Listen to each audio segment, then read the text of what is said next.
Alright, so this thing's red now, and this was the shock, and it was really no good. So I got this one, 30 bucks, brand new. So we're gonna make it fit. I've already started cutting, kind of got ahead of myself a bit, but so I cut this off so that we'll have more room to run the shock and mount it down here. These used to be the other way, so I've dropped, it's lowered maybe about an inch, the pivot point. This side just got done burning in. Don't think that's gonna fall off. I'll do the same on the inside, and that should be way stronger than it ever was. So we'll take this off and do that, and then it should put the shock at a better angle with this being a bit lower, so that will be better. All right, figured out this. That was a task to weld, and the bolts kind of stuck in there because I had it good, and then this one, the tack broke, so I had to try to redo it.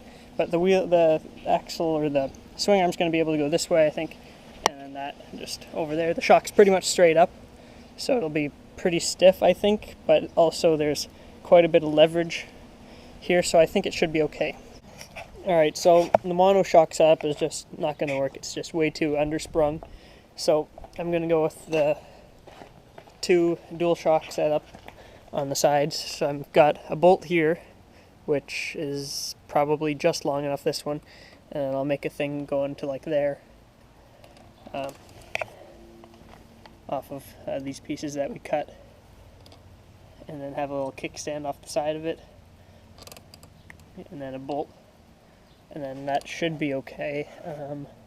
Hopefully that'll work with 2 of them, so we'll see. Alright, so that's pretty good. I just tested on the ground. It's a little bit soft, so I'm going to move the point from here to this side. So I'm making a long bolt essentially with this 3/4 piece of keyed shaft, and then that'll be put these a little bit more upright and maybe give them a bit more strength. Is what we're going for. So I'm going to weld. Well, I ran out of welding wire. That's what happened. But it's a little soft the way it is right here, and I don't want to move this further back. I mean, I could, I guess.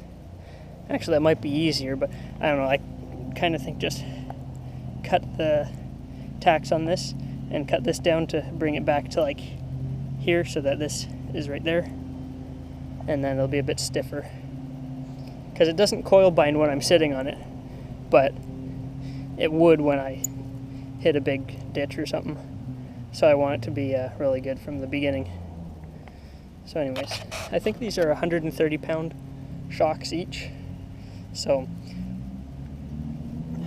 it's all about where you place them.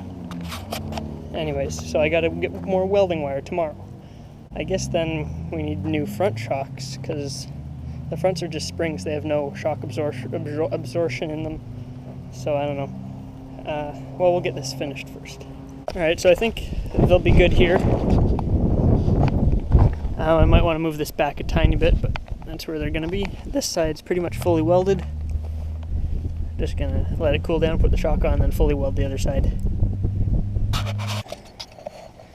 Alright, so I think I'm going to place the shocks here. They're pretty much straight up and down because they're a little on the soft side where they are, but I'll probably ride it for a bit and then see what I can do, because I can move this point back by, I can make a piece off here that kind of comes out a bit, because I can't go too far on that side because of the brake.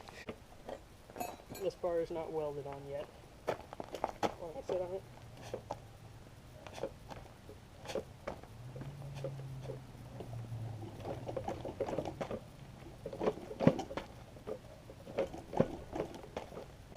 Alright, so I am able to just bottom it out.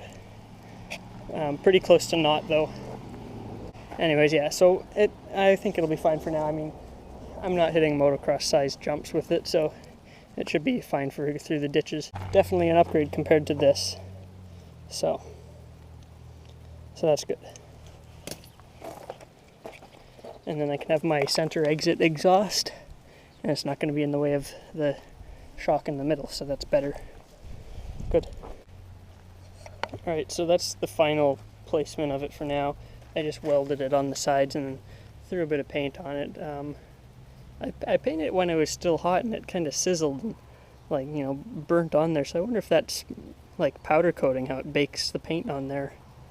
Anyways, I've got different spacers because I don't think I have the same amount of anything. But now I'm gonna get the brake cable off the muffler and then trim the cover here so the chain can hang out where it wants to.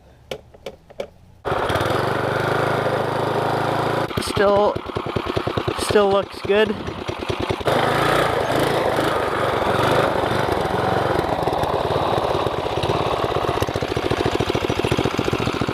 I think that's good. Let's see, are we burning the brake line? No, it's okay.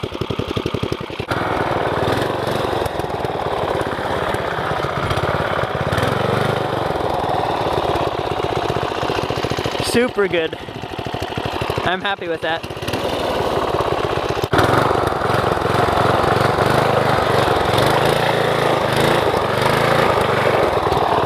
Today is National Donut Day, I think, when I'm filming this.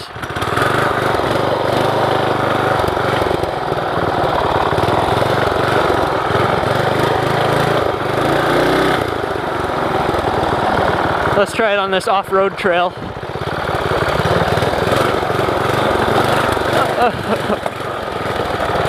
There's a little grasshopper on me.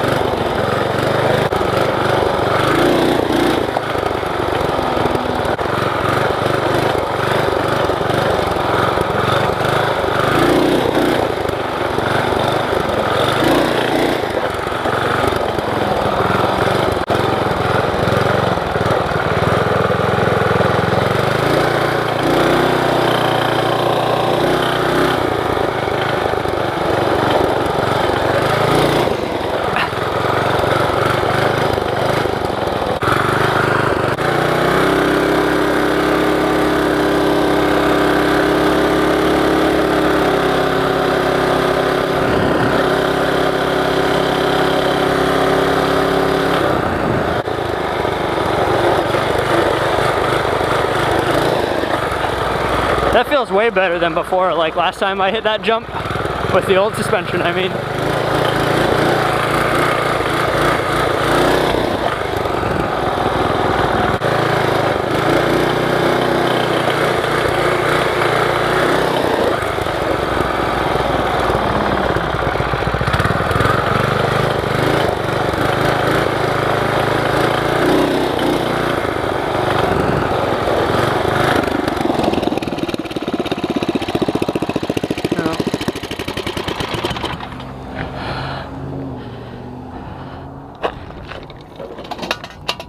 Well, I think I'm gonna have to figure out a better solution for this here muffler, because that clearly fell off. And that's probably too hot to bring home.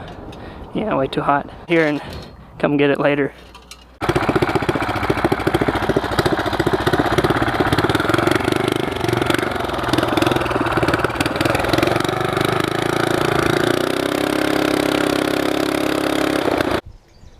So that's what it is. It works pretty good. I actually changed the muffler on because it fell off, as you know. But then I think I don't know, it's kind of goofy. I might redo this part because that's kind of bad. And it leaks a bit. But anyways, the shocks work pretty good. They look very similar to the ones that are on like a Honda Trail 70. But anyways, a little dirty from chain oil and that, but also got this air filter, that's good, and yeah, so it works better now. So we'll see more videos of this, so that's great. Next thing I'm probably gonna make is new foot pegs, because these ones, well, yeah, I don't know, they're not great. Anyways, that's the end of this video. Hit like, subscribe, leave a comment, or don't do any of that.